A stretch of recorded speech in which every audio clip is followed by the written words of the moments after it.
Welcome back to Global Business Europe. Discrimination is widespread in English and Welsh cricket, the damning conclusion of a new report. A 2-year investigation found what it described as structural and institutional racism, with half of all respondents saying they've experienced racial discrimination in the last 5 years. 3/4 of those didn't report it at the time. It found that women are marginalised, experience sexism and are treated as subordinate at all levels. Only 12% of senior leadership roles are occupied by women, and professional female cricketers earn just a fifth of what male players earn. The report also shows that elitism continues to exist in the game.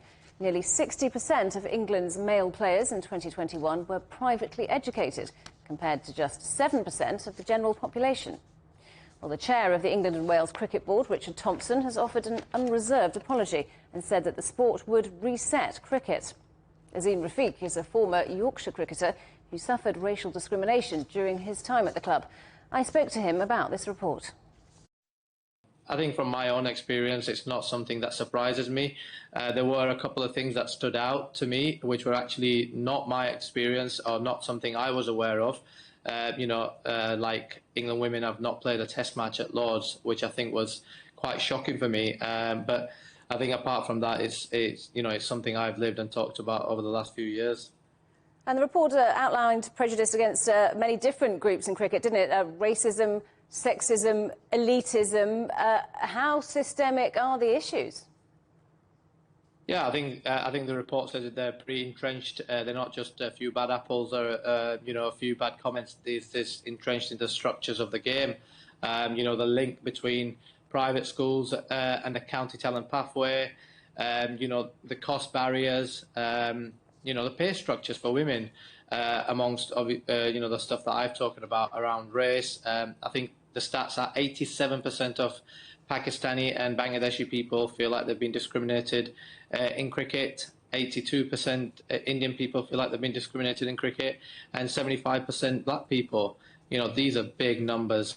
This is, entrenched in the game from grassroots right to the top. And even to this day, I've seen in some places that there's a bit of a denial or a bit of a attempt to downplay people's experience from likes of Michael Atherton, and that's really upsetting and sad.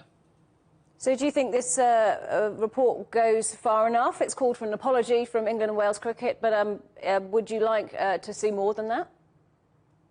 Yeah, look, I think the first recommendation is an apology, and the least they can do is apologise for what they've put everyone through. So I'm a bit uncomfortable about giving them praise for apologising, although I do know people do find it difficult to apologise. So that's just a start, but it's what happens from here that's the most important thing. And I like that they're going to take time, they're going to take stock, and hopefully put together a strategy and the people that are going to play a part in that strategy to make sure that cricket becomes a place for everyone.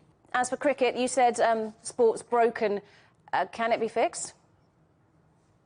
Yeah, look, I'm a glass half full. We live in hope. Only done it because there's got to be hope. I think it's going to require a lot of hard work. It's going to require people coming together.